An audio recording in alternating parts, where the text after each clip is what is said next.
döndü seni, ömrümü yoktu gitti, hayatım döndü seni. Senin mutlu bir yuvan, benim perişanım. Aramızda dağlar var, hep sende kaldı aklım. Senin mutlu bir yuvan, benim perişanım. Aramızda dağlar var, hep sende kaldı aklım.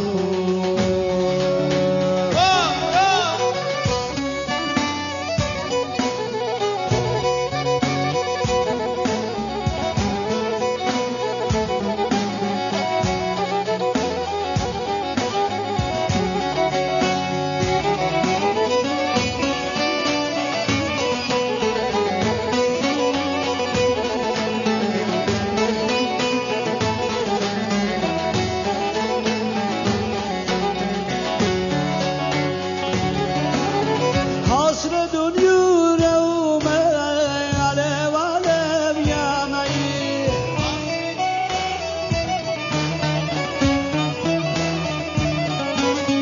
Hasredin yüreğime alev alev yanayım. Zehir eyledin bana şu yalancı dünyayı. Zehir eyledin bana bu yalancı dünyayı.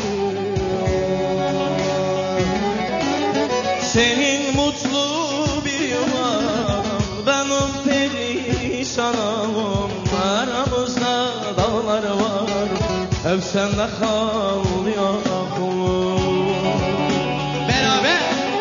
Senin mutlu bir yuvan, benim perişanım. Aramızda dağlar var, ah hep sende kaldı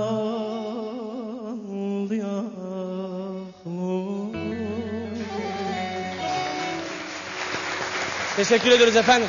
Eyvallah, ağzına sağlık. Evet Fikri abi, ağzına yüreğine sağlık abi. Çok teşekkür ediyorum. Senin de ağzına sağlık. Karadeniz'de değil o ama Karadeniz türküleri okumaya çalışıyor.